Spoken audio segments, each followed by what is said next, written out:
మాజీ ముఖ్యమంత్రి కేసీఆర్ అసెంబ్లీకి వస్తున్నారంటూ బీఆర్ఎస్ శ్రేణులు భారీగా ప్రచారం చేసినా తీరా ఆయన కేవలం 5 నిమిషాలు మాత్రమే ఉండి వెళ్లిపోయారని ఎద్దేవా చేశారు. కేసీఆర్ అసెంబ్లీకి వచ్చింది ప్రజా సమస్యలు చర్చించడానికి కాదని కేవలం తన అటెండెన్స్ వేయించుకోవడానికేనని ఎమ్మెల్యే నాగరాజు విమర్శించారు. పాలమూరు రంగారెడ్డి ప్రాజెక్టు విషయంలో బీఆర్ఎస్ నాయకులు ప్రభుత్వంపై చేస్తున్న కుట్రలు అసెంబ్లీ సాక్షిగా ఎండగడతామని ఆయన స్పష్టం చేశారు. అదే అంశంపై వర్ధన్నపేట ఎమ్మెల్యే నాగరాజుతో మా senior correspondent Srinivas face to face. పాడి కౌశిక్ రెడ్డి హుజురాబాద్ ఎమ్మెల్యే తీవ్ర వ్యాఖ్యలు చేశారు. అయితే ఇప్పటికీ అంటే ప్రభుత్వం ఏదైతే చెక్ డ్యాములను బాంబులతో పేలుస్తుంది, దీంతో పాటు కాళేశ్వరం మేడిగడ్డలో ఏ విధంగా బాంబులతో పేల్చిందో ఆ విధంగా చెక్ డ్యాములు బాంబులతో పేలుస్తుందంటూ కూడా వ్యాఖ్యలు అనేది దుమారం రేపుతున్నాయి. దీనికి సంబంధించి మనతో మాట్లాడడానికి డొన్నకల్ ఎమ్మెల్యే అదేవిధంగా ప్రభుత్వ వైపు రామచంద్ర నాయక్ ఉన్నారు.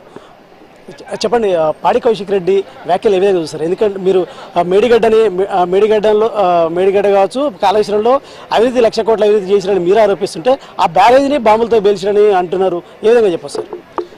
పాడి కౌశిక్ రెడ్డి గారికి మతి తప్పి మాట్లాడుతూ ఉన్నాడు. కౌశిక్ రెడ్డి గారు అసెంబ్లీ సెషన్లో ఎప్పుడైనా తను ఒక శాసనసభ్యుడిగా ఎప్పుడు భావించి కూర్చోవడం కానీ మాట్లాడడం కానీ అది ఆ సంస్కృతి లేదు. అదేవిధంగా కాళేశ్వరం కూలింది గత టీఆర్ఎస్ హయాంలో. ఎన్నికల 2 నెలల ముందే కాళేశ్వరం కూలింది. మరి అంటే ఆనాడు టీఆర్ఎస్ ప్రభుత్వం, కేసీఆర్ ప్రభుత్వం ఎలాంటి మెయింటెనెన్స్ పోయడం కానీ అక్కడ అదేవిధంగా హై సెక్యూరిటీ పెట్టినాక కూడా పేలిందని చెప్తున్నా అంటే అది నాకు తెలిసి పాడి కౌశిక్ రెడ్డే పేల్చి ఉండాలి, అంతే తప్ప మరొకటి కాదు. అదేవిధంగా చెక్ డ్యాములు పేల్చాల్సిన అవసరం లేదు. ఇసుక మాఫియా గత టీఆర్ఎస్ హయాంలో అన్ని నియోజకవర్గాల్లో ఇసుక మాఫియా స్థానిక ఎమ్మెల్యేలు మూకుమ్మడిగా చేసిన ఇసుక దోపిడీ వల్ల చెక్ డ్యాములు మరి ప్రవాహం వచ్చినప్పుడు నిలబడే పరిస్థితి లేకుండా కొన్ని కూలినాయి. దాదాపు మరి 2022లోనే మా డోర్నకల్ నియోజకవర్గంలో దాదాపు 5-6 చెక్ డ్యాములు కూలిన పరిస్థితి ఉంది. మాట్లాడడానికి కొంచెం సంస్కారం ఉండాలి, చెప్పడానికి కొన్ని ఆధారాలు ఉండాలనే విషయం కూడా మర్చిపోయి పాడి కౌశిక్ రెడ్డి ఎన్నికలప్పుడు ఒక డ్రామా, ఎన్నికల ముందు కుటుంబ సభ్యులతో ఒక డ్రామా, తర్వాత ఎన్నికల తర్వాత ఇంకో విధంగా డ్రామా ఉంటుంది అనేది. ఒకటే అంటున్నారు ఏంటంటే పాలమూరు రంగారెడ్డి విషయంలో ఇప్పటికీ తట్టెడు మట్టి తీయలేదు, 2 సంవత్సరాలు వచ్చి మేము మా హయాంలో కట్టినటువంటి నిర్మాణాలు తప్ప చేయలేదు.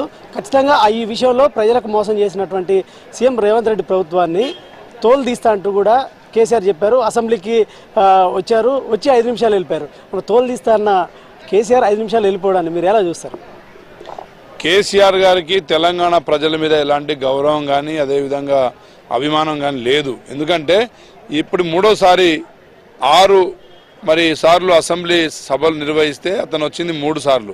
కేవలం 5 నిమిషాలు కూర్చోవడం కూడా తన జీతభత్యాలు డ్రా చేయడం కోసమే తప్ప అటెండెన్స్ కోసం తప్ప మరొకటి కాదు. గౌరవ మాజీ మంత్రివర్యులు కీర్తిశేషులు రామరెడ్డి దామోదర్ రెడ్డి గారి సంతాపం అని ప్రకటించగానే వెళ్ళిపోవడం తన సభకు తను ఇచ్చే గౌరవం ఏంటిదో తెలంగాణ ప్రజలు అర్థం చేసుకోవాలి.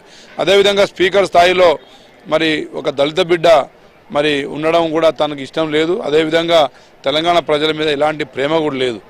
ఉంటే సెషన్ మొత్తం కూర్చోవాలి, తన నియోజకవర్గంలో ఉన్న సమస్యలు చెప్పుకోవాలి, రాష్ట్రంలో అభివృద్ధి మీద కొంత సూచనలు చేయాల్సిన మనిషి మరి ప్రతిసారి 5 నిమిషాలే కూర్చొని వెళ్ళిపోవడం తోలు కాదు కదా, గోరు కూడా పీకలేడని చెప్పి తెలియజేస్తున్నా. ఎందుకంటే కేసీఆర్ గారు కృష్ణా బేసిన్ నుండి ఆంధ్రాకి తను రాసిచ్చిన అది ఆధారాలు ఉన్నాయి. అదేవిధంగా గోదావరిలో మీద చేసిన అవినీతి ఆధారాలు మన తెలంగాణ ప్రభుత్వం దగ్గర ఉంది. తప్పకుండా గోదావరి మీదనేమో కాళేశ్వరం బ్యారేజీల మీద ఆర్థిక దోపిడీ జరిగింది. కృష్ణా మీద నట్టెంపాడు, అదేవిధంగా దిండి, మరి పాలమూరు, అదేవిధంగా మరి అక్కడ ఉన్న కోయిల్ సాగర్ లాంటి డ్యాములు ఒక తట్టడి మట్టి తన 10 సంవత్సరాల్లో వ్యక్తి ఈరోజు పెద్ద పెద్ద మాటలు చెప్పడం తన రాజకీయ అవివేకానికి కుసంస్కారానికి నిదర్శనం అని చెప్పి తెలియజేస్తున్నాను. ఇది పరిస్థితి. గోదావరి కృష్ణపై ఏదైతే కేసీఆర్ చేసినటువంటి ఆర్థిక దోపిడీకి సంబంధించిన ఆధారాలు మా దగ్గర ఉన్నాయి. ఖచ్చితంగా కేసీఆర్ అసెంబ్లీకి వస్తే అవన్నీ మేము బయట పెట్టేవాళ్ళం. కానీ 5 నిమిషాలు వచ్చిపోవడం కరెక్ట్ కాదు. ఒక మాజీ ముఖ్యమంత్రిగా 10 ఏళ్ళు ప్రభుత్వంలో ఉన్నటువంటి కేసీఆర్ అలా వచ్చిపోతే నియోజకవర్గ సమస్యలకు చెప్పుకోవడానికి కూడా ఉండదు. ఖచ్చితంగా కేసీఆర్ కరెక్ట్ కాదు. దీంతోపాటు పాడి కౌశిక్ రెడ్డి చేసినటువంటి ఏదైతే ఇటు బాంబు పెట్టి పేలుస్తున్నారు చెక్ డ్యాములను, అదేవిధంగా మేడిగడ్డలాగా పేలుస్తున్నారంటూ చేసినటువంటి వ్యాఖ్యలు కూడా రామచంద్రనాయక్ తప్పబడుతున్నారు. సో కెమెరా పర్సన్ ఆనంద్తో శ్రీనివాస్, మహా టీవీ, హైదరాబాద్. తెలంగాణ అసెంబ్లీ వేదికగా అధికార ప్రతిపక్షాల మధ్య మాటల యుద్దం ముదురుతోంది. హుజురాబాద్ ఎమ్మెల్యే పాడి కౌశిక్ రెడ్డి చేసిన వ్యాఖ్యలపై ప్రభుత్వ విప్ రామచంద్ర నాయక్ మండిపడ్డారు. మేడిగడ్డ బ్యారేజీని బాంబులు పెట్టి పేల్చినట్లుగా చెక్ డ్యాంలను కూడా పేల్చుతున్నారని కౌశిక్ రెడ్డి చేసిన ఆరోపణలను ఆయన ఖండించారు. అడ్డగోలుగా మాట్లాడటం మానుకొని దమ్ముంటే ఆ ఆరోపణలపై ఆధారాలు చూపాలని డిమాండ్ చేశారు. ప్రతిపక్ష నేతగా ఉన్న కేసీఆర్ అసెంబ్లీకి వచ్చి వెంటనే వెనుక తిరగడంపై రామచంద్ర నాయక్ అభ్యంతరం వ్యక్తం చేశారు. ప్రతిపక్ష నాయకుడిగా కేసీఆర్ అసెంబ్లీకి వచ్చి వెంటనే వెళ్లిపోవడం కరెక్ట్ కాదని ఆయన తప్పుబట్టారు. ఇక ఇదే అంశంపై ప్రభుత్వ విప్ రామచంద్ర నాయక్ తో మా senior correspondent Srinivas face to face.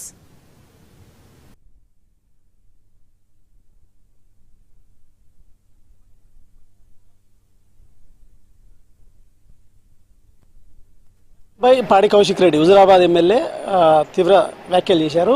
అయితే ఇప్పటికీ అంటే ప్రభుత్వం ఏదైతే చెక్ డ్యాములను బాంబులతో పేలుస్తుంది, దీంతోపాటు కాళేశ్వరం మేడిగడ్డలో ఏ విధంగా బాంబులతో పేల్చిందో ఆ విధంగా చెక్ డ్యాములు బాంబులతో పేలుస్తున్నట్టు కూడా వ్యాఖ్యలు అనేది దుమారం రేపుతున్నాయి. దీనికి సంబంధించి మనతో మాట్లాడడానికి డొన్నకల్ ఎమ్మెల్యే, అదేవిధంగా ప్రభుత్వ విప్ రామచంద్ర నాయక్ ఉన్నారు. చెప్పండి, పాడి కౌశిక్ రెడ్డి వ్యాఖ్యలు ఏ విధంగా చూస్తారు? ఎందుకంటే మీరు మేడిగడ్డ కావచ్చు, కాళేశ్వరంలో అవినీతి 1,00,000 కోట్ల అవినీతి చేసిరని మీరు ఆరోపిస్తుంటే ఆ బ్యారేజీని బాంబులతో పేల్చిరని అంటున్నారు. ఏ విధంగా చెప్పొస్తారు? పాడి కౌశిక్ రెడ్డి గారికి మతి తప్పి మాట్లాడుతూ ఉన్నాడు. కౌశిక్ రెడ్డి గారు అసెంబ్లీ సెషన్ లో ఎప్పుడైనా తను ఒక శాసనసభ్యుడిగా ఎప్పుడు భావించి కూర్చోవడం గానీ మాట్లాడడం గానీ వారి అది ఆ సంస్కృతి లేదు. అదేవిధంగా కాళేశ్వరం కూలింది గత టీఆర్ఎస్ హయాంలో. ఎన్నికల 2 నెలల ముందే కాళేశ్వరం కూలింది. మరి అంటే ఆనాడు టీఆర్ఎస్ ప్రభుత్వం, కేసీఆర్ ప్రభుత్వం